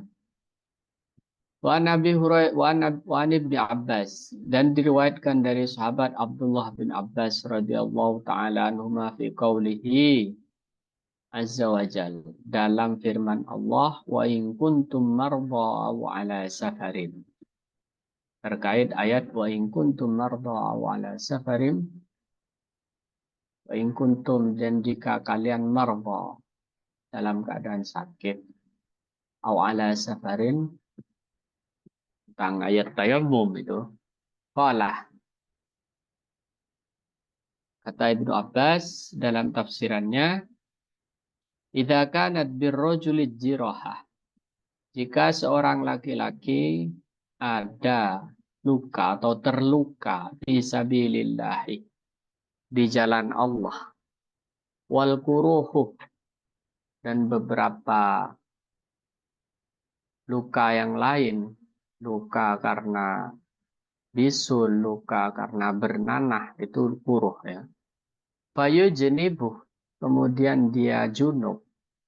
Fayakhafu ayyamutah, ini kita salah. Kemudian dia khawatir akan mati kalau mandi, tayammamah, maka dia boleh tayammum. Nah ini kan bukan perkataan Nabi. Rawahu Daruqutni mauqufan wa rafa'ahu al-Bazzar. Jadi ini hadis marfu. Ini perkataan Sayyidina Abdullah bin Abbas, mufassir terbaik, mufassir pertama, sepupu Nabi yang didoakan langsung oleh Nabi. Tapi kenapa kemudian oleh Ibnu Hajar al-Asqalani dimasukkan dalam kategori hadis? Nah, ini disebut hadis mauquf atau hadis marfu. Karena begini, karena untuk kasus-kasus seperti ini, biasanya sahabat, ini kan terkait dengan ibadah ya. Kalau yang dibicarakan sahabat itu adalah sesuatu yang tidak mungkin ijtihad. Nah, seperti dia mengatakan ini kan tidak mungkin ijtihad. Jika ada seorang di antara kalian terluka atau memiliki luka yang bernanah dan parah, kemudian dia junub dan takut mati kalau mandi, maka dia bertayamum. Nah, ini redaksinya menyiratkan bahwa tidak mungkin Abdullah bin Abbas ngarang. Sehingga ulama kemudian mengatakan ini pasti hadis. Walaupun tidak qala Rasulullah. Tapi qala Ibnu Abbas, kan begitu. Yang berkata adalah Ibnu Abbas, bukan Rasulullah. Tapi ini dianggap hadis. Kenapa dianggap hadis? Karena sesuatu yang diucapkan seorang sahabat dan sahabat tersebut tidak mungkin ngarang, maka itu pasti datangnya dari Rasulullah karena para sahabat itu adalah murid-murid langsung Rasulullah. Rawahu Daruqutni, kata Imam Daruqutni ini hadis mauquf wa rafa'ahu al-Bazzar. Dan kata Imam Al-Bazzar ini adalah hadis marfu. Wasahahu Ibnu Huzaimah wal Hakim. Kemudian dianggap hadis sahih oleh Ibnu Huzaimah dan Hakim. Nah, ini namanya hadis marfu. Hadis marfu atau hadis mauquf. Hadis marfu itu sahabat langsung mengucapkan, tapi tidak ada ruang bagi dirinya untuk itu hasil ngarang, enggak mungkin. Enggak mungkin. Kayak sahabat misalkan bicara tentang pahala apa gitu ya. Sementara tidak ada hadisnya, tidak qala Rasulullah, itu pasti dari Rasulullah. Kayak itu biasanya disebut dengan hadis marfu. Wa an Aliyin, tinggal 3 hadis kita selesaikan saja kemudian nanti diskusi. Wa an Aliyin radhiyallahu taala anhu, diriwayatkan dari Sayyidina Ali qala. Sayyidina Ali berkata, ingkasarat ihda zandayya. Ingkasarat patah ihda zandayya. Salah satu lengan saya. Salah satu lengan. Jadi di suatu perangan Sayyidina Ali itu patah lengannya. Fasa'altu Rasulullah sallallahu alaihi wasallam. Maka saya bertanya kepada Rasul sallallahu alaihi wasallam, fa'amarani. Maka Rasul memerintah aku an amsahah agar aku mengusap air alal jabairih atas perban. Rawahu Ibnu Majah. Hadis ini diriwayatkan oleh Ibnu Majah bisanadin wahin jiddan, dengan sanad yang sangat lemah. Ini tentang perbannya. Wan Jabir bin Abdullah, dan diriwayatkan dari Sayyidina Jabir Abdullah bisfir rajuli, tentang seorang laki-laki alladzi syujjah, yang terluka.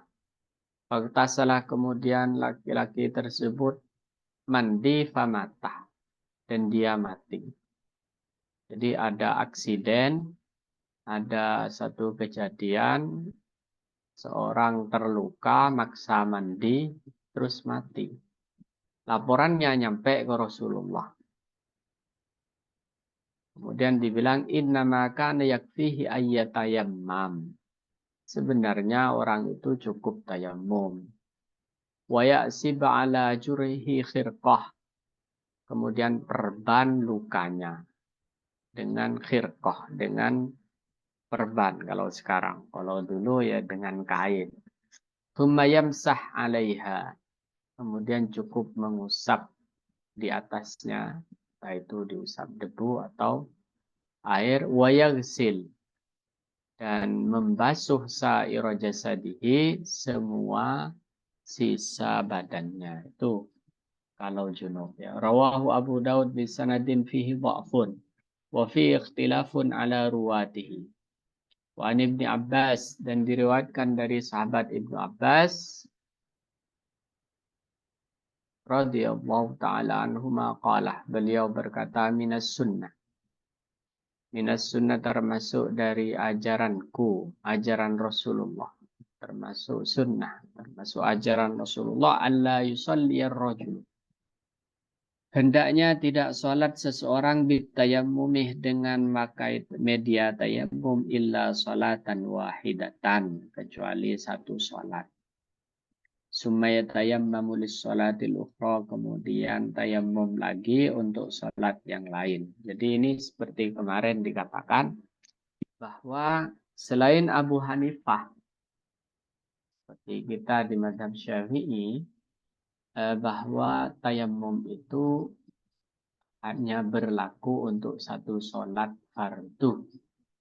Kalau sholat sunnah boleh berkali-kali, tapi kalau sholat fardu cukup sekali. Nanti fardu lagi, tayammum lagi, seperti itu. Itu di mazhab selain Abu Hanifah. Menurut Abu Hanifah, enggak. Tayammum itu bisa dipakai untuk seluruh sholat. Walaupun sholat fardu berkali-kali ya boleh. Enggak perlu tayammum lagi. Itu menurut Abu Hanifah karena posisi atau peran tayammum itu setara dengan air wudhu seperti tadi disebutkan. Tapi memang sunnahnya minas sunnah. Jadi berarti Imam Syafi'i, imam kita itu ikut yang ini gitu ya.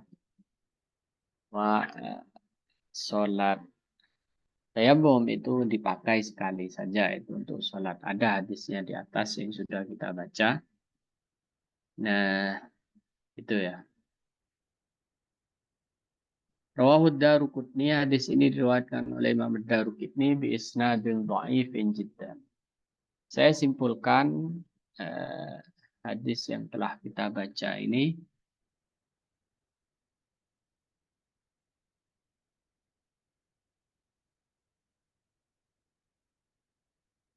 pertama, bahwa ijtihad di zaman Nabi itu sebenarnya masih diperdebatkan apa memang ada. Karena nyatanya setelah ijtihad kemudian Nabi yang ikrar, yang takrir. Nah, diperdebatkan. Tapi sebenarnya dari warisan-warisan para sahabat itu ijtihad di zaman Nabi itu sudah ada. Seperti Nabi mengutus Mu'adz bin Jabal misalkan ke Yaman, itu Nabi nanya, wahai Mu'adz, bimada tahkum?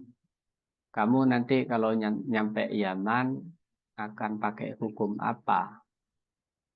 Mu'adz menjawab, bi kitabillah, dengan kitabullah. Fa'ilam tajid, kalau enggak ketemu di kitabullah, bi sunnati Rasulillah, kata, dengan memakai sunnah hadis. Fa'ilam tajid, kalau enggak dapat di hadis, Sayyidina Mu'adz menjawab, bi ra'yi wala alu, dengan pendapatku, dan Nabi mengiyakan, artinya silahkan berangkat, seperti itu ya. Jadi intinya di sini bahwa dalam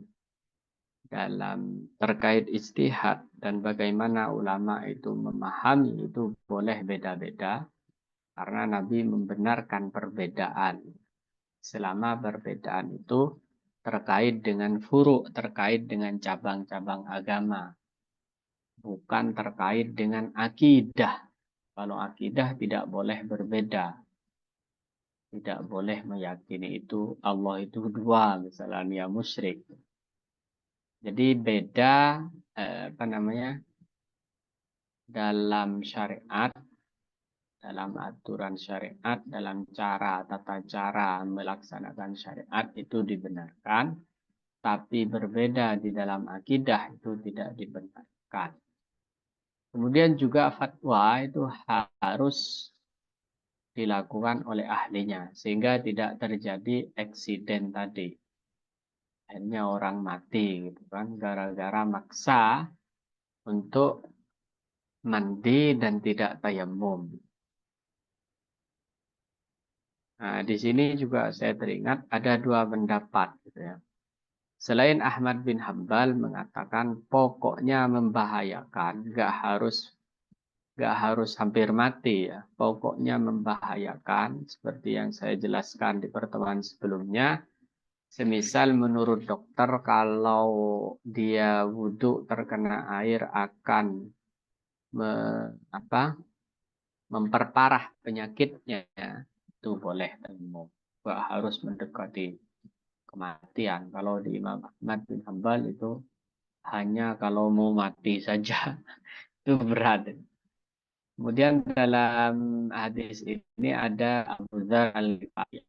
Abu Dzar Al-Ghifari ini menjadi ikon tentang zuhud. Karena Abu Dzar itu hidupnya memprihatinkan. Bahkan tatkala dia diangkat menjadi gubernur di salah satu daerah taklukan Islam, itu nggak membuat dia tambah kaya. Nggak seperti pejabat-pejabat kita. Setelah menjabat itu kaya raya. Seseorang yang terluka diperkenankan tayamum tatkala khawatir akan membahayakan. Oh, ini sudah 3 mazhab. Sementara Imam Ahmad akan membahayakan nyawa. Hukum berban. Apabila dipasang dalam keadaan suci, maka boleh diusap dan tayamum saja. Imam Syafi'i membasuh yang sehat atau yang kemudian mengusap tayamum yang terluka. Imam Ahmad tanpa ada syarat dipasang dalam keadaan suci. Jadi di mazhab kita Syafi'i, jika mau enak gitu ya, ketika masang perban itu disyaratkan suci. Di mazhab yang lain tidak disyaratkan suci dan saya pikir yang tidak mensyaratkan suci ini yang lebih manusiawi. Karena sulit ya orang yang sudah dalam kesulitan dipersulit dengan harus suci dulu. Entah gimana gambarannya. Itu beberapa hal yang telah atau yang bisa kita baca pada malam hari ini. Untuk selanjutnya kita akan lanjutkan diskusi dan ngobrol santai tentang hadis-hadis, tentang apa yang terkait dengan hadis yang telah kita baca. Dipersilahkan.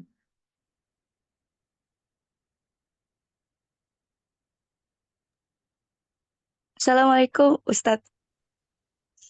Waalaikumsalam. Bu Nida, monggo. Iya, oh, maaf ibu-ibu yang lain seperti biasa. Iya, pertanyaan saya kan yang minggu lalu itu kita sudah membahas tentang qadha sholat juga, bahwa ketika pokoknya sebisa mungkin kita mengqadha sholat-sholat yang sudah pernah kita tinggalkan gitu. Tapi kalau seandainya nih Ustadz, katakanlah saya tuh dari kecil misalnya ya lingkungan misalnya pesantren atau apa, jadi tidak meninggalkan sholat secara sengaja gitu. Cuma boleh nggak kita tuh qadha sholat aja karena takut sholat kita tuh ada yang nggak diterima sama Allah gitu. Jadi bukan karena pernah meninggalkan, cuma karena kita sholat, kita nggak tahu bilangannya berapa kali, tapi kita sholat aja gitu karena takut gitu Ustadz, nggak diterima atau nggak ada syarat sah wudhu yang belum lengkap gitu. Ya. Itu mohon maaf sebelumnya itu masuk was-was Ibu. Masuk was-was. Karena dulu saya pernah jelaskan ada was-was, ada warok. Ada hati-hati, ada was-was. Warok itu hati-hati. Nah, wara itu didasarkan, wara itu terpuji, tapi didasarkan kepada pertanda-pertanda, kepada korinah, kepada indikator. Harus ada indikatornya. Kenapa saya harus mengkodok sholat? Indikatornya apa? Oh, indikatornya saya waktu itu belum tahu bahwa tentang apa syarat, tentang rukun, tentang apa kayak gitu. Indikatornya seperti itu. Jadi harus jelas indikatornya. Tidak didasarkan kepada kekhawatiran, kepada kegelisahan, dan kepada perasaan-perasaan yang lain yang muncul dari diri kita. Tidak boleh. Itu tercela yang seperti itu. Itu masuk kategori was-was nanti. Bukan wara. Bukan karena hati-hati. Jadi hati-hati itu harus ada indikatornya. Seperti indikatornya hujan itu ada awan tebal. Jika tidak ada awan tebal, kemudian kita bilang hari ini hujan, maka itu namanya waham, namanya was-was, gitu ya. Itu yang pertama. Yang kedua, nantinya kalau memang mau sholat lagi itu bukan namanya kodok, tapi mungkin i'adah seperti itu ya. Kalau i'adah boleh Ibu. Jadi i'adah itu hanya mengulangi sholat. Mengulangi sholat karena ada beberapa hal itu boleh. Seperti itu ya. Tapi nggak wajib. Bukan wajib, itu sunnah saja. I'adah itu boleh. Semisal di mazhab Syafi'i ya. Sholat Jumat itu bagi laki-laki kan harus 40 orang. Ternyata di suatu Jumat di kampung jumlah orangnya nggak sampai 40. Maka sholat saja nggak masalah. Nanti bagi yang khawatir itu bisa sholat i'adah, sholat ngulangi saja. Jadi harus seperti itu Ibu.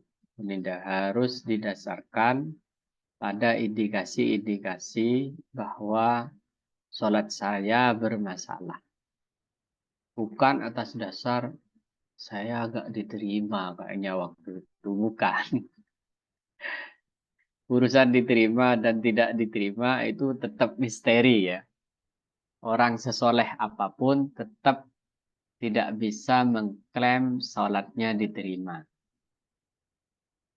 Sholatnya diterima. Kita tidak pernah tahu sholat yang mana yang diterima oleh Allah. Yang kita lakukan adalah usaha agar sholat kita itu sah menurut syariat dan kemudian menaikkan level khusyuk kita.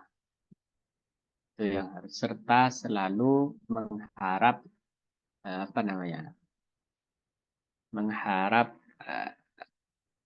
anugerah Allah agar sholat-sholat tersebut makbulah. Jadi seperti itu. Terus ada indikatornya.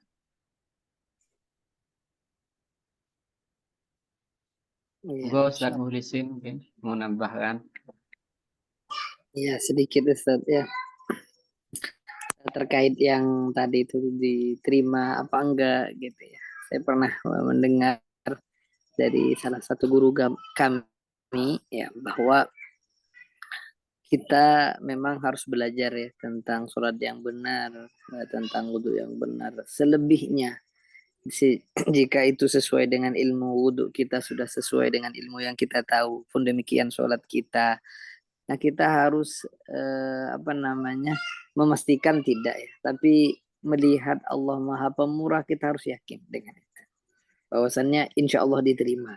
Soalnya kalau misalnya kita selalu ini diterima enggak ya, nanti takutnya bisikan setan ngapain juga sholat enggak dijamin diterima gitu. Sehingga kata guru kami ya udah kita ditakdirkan untuk sujud saja itu sudah syukurnya luar biasa gitu.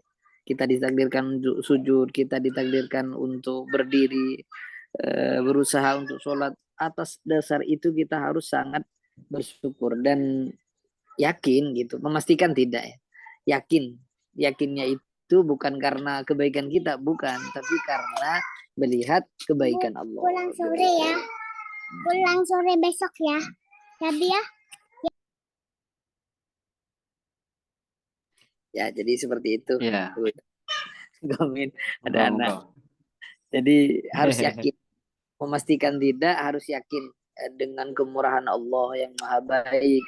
Kita udah Ya. ditakdirkan sujud, ya udah kita bersyukur untuk itu dan yakin insya Allah diterima. Ya, silakan yang lain. Monggo. Saya mau Ibu tanya, Rianti, ya kemarin kan saya ngebesuk teman, ya. Tadi kan Ustadz masalah tayamum. Kalau masih sakit gitu masih bisa tayamum. Ya sedih-sedih. Kalau sakit misalkan kayak teman saya gitu, dia tuh nggak bisa ngegerakin ya badannya gitu. Itu gimana mau tayamum ya Tat ya gitu. Tat. Itu gimana Tat? Kan ya, apa sih saya bilang dia stroke ya. Jadi kan udah berbulan-bulan rumah sakit. Alhamdulillah pulang-pulang pun itu saya lihat ya diurus anaknya kan ya. Masya Allah. Terus saya lihat ya apa sih ngomong nggak bisa, tapi matanya melek, masih bisa duduknya juga. Tapi kan itu dia makan aja megang. Saya lihat kemarin anak kan suka upload tuh ya, megang makan. Alhamdulillah baru bisa megang, bisa makan roti sendiri dipegang itu. Mau megang itu aja kan nggak bisa, Tat. Gimana mau tayamum gitu loh. Itu gimana Tat? ya, ya. Apalagi wudhu Yang ya, nggak seperti mungkin itu, ya gitu loh. Turun nggak bisa ya, gitu. Istilahnya bener-bener tadi ini saya kepikiran, oh soalnya gimana ya inget tayamum gitu. Ya monggo Tat. ya, ya. Ya, jadi kita ikut bersedih dan kita doakan teman Ibu Rianti itu diberi kesembuhan ya. Eh, jika kasusnya seperti itu, maka diwudukkan atau ditayamumkan.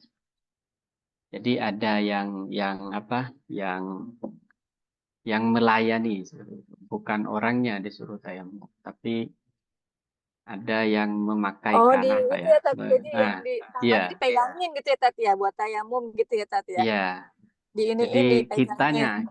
Iya ya misalkan kit, saya ngurus misalkan ya. Saya iya, pegangin tangannya beliau gitu ya di itu betul, suruh betul, ngusap ke bednya dia iya, gitu kan. Nggak mungkin kan yang jauh-jauh kan ya Tat ya. Pokoknya itu alam ada betul, ya pasti ada debunya, nggak mungkin kan walaupun tipis banget ya. Kan nggak mungkin ke tempat-tempat iya, lain kan gitu kan. Karena kan iya, dengan keadaan seperti itu kan ya mungkin di bednya betul, situ ya, di sekelilingnya situ ya, maksudnya yang bisa terjangkau iya, kita kita pandu gitu ya Tat ya, gitu ya, kita ya, pegangin atau gitu ya Tat ya. diambilkan, Ibu, diambilkan, Oh pakai diambilkan pakai diambilkan. pakai air apa pakai itu pakai tayamum gitu.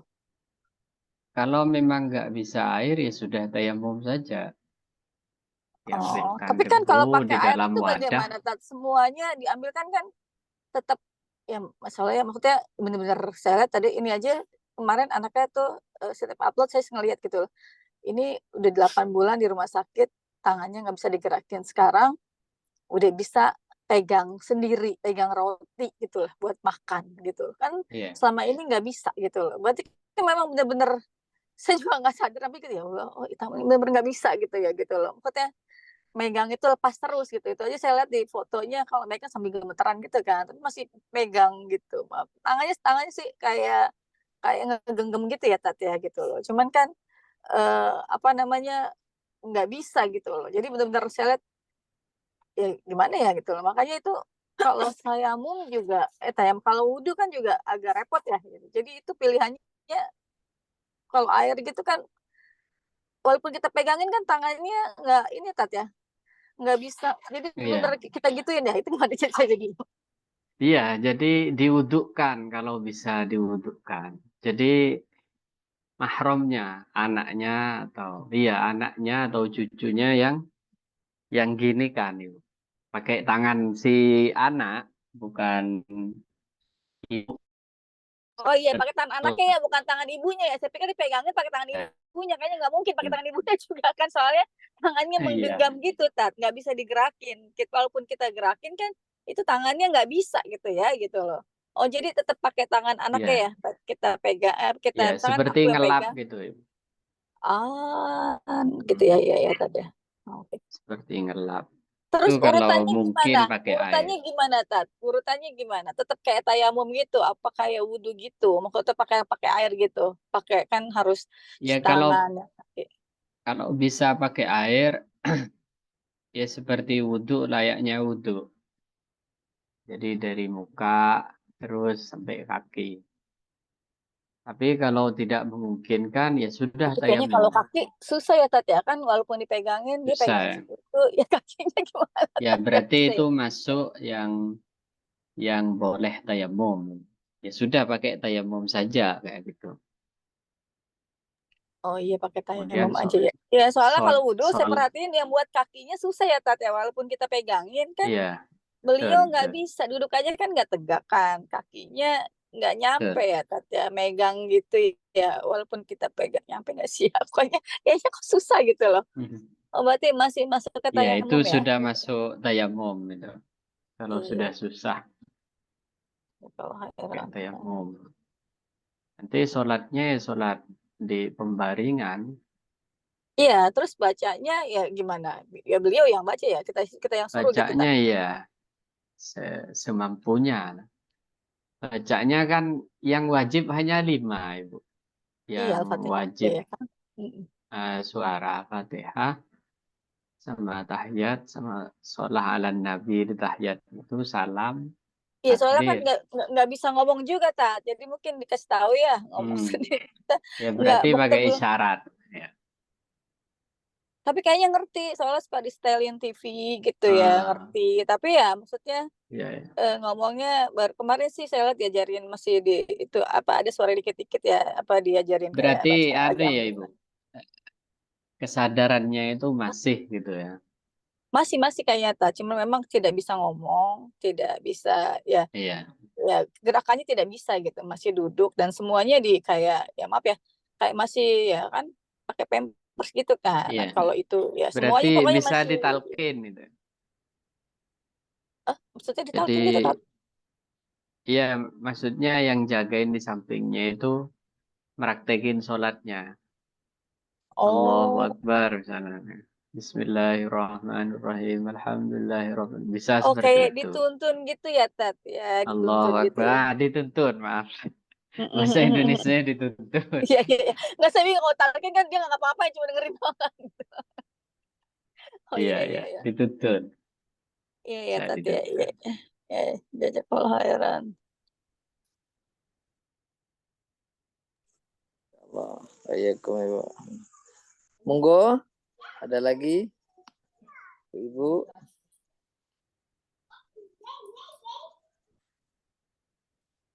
Sepertinya sudah tidak ada, Ustaz. Ya, Kita cukupkan. ya, dicukupkan. Kalau nggak ada.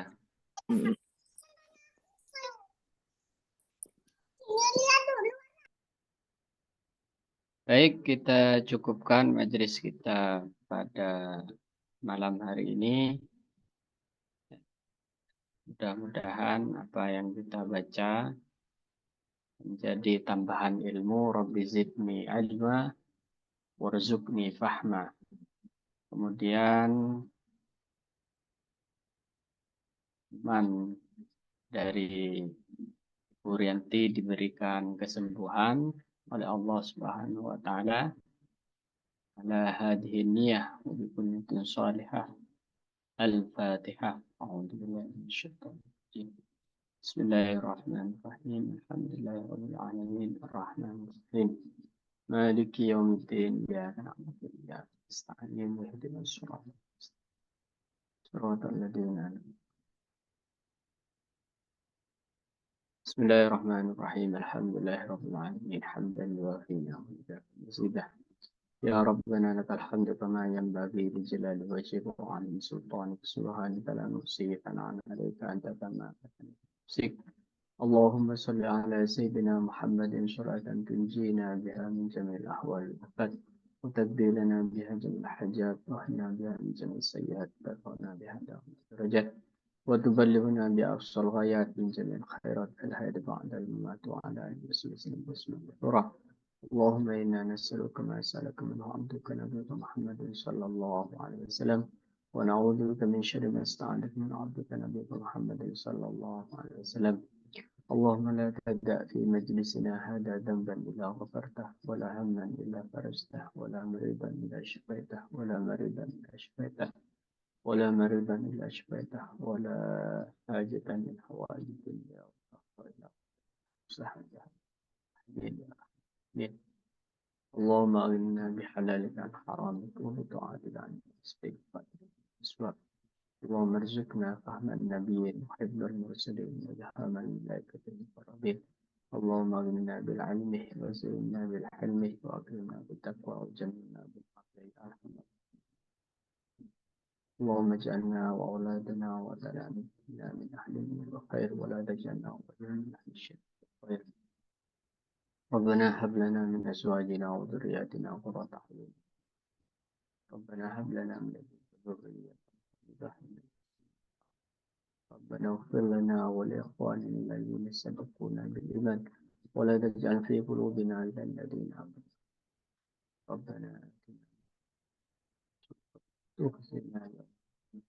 ربنا آتنا في الدنيا حسنة وفي الآخرة حسنة وقنا عذاب النار.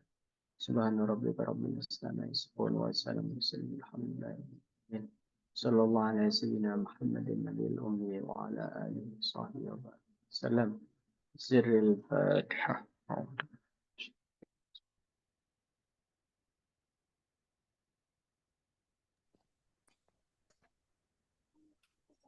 Demikian yang bisa saya bacakan. Kurang lebihnya mohon maaf. Assalamualaikum warahmatullahi wabarakatuh. Waalaikumsalam warahmatullahi wabarakatuh. جزاكم الله خيرا. Terima kasih Ustaz dan ibu-ibu semua. Ustaz, Assalamualaikum. Assalamualaikum.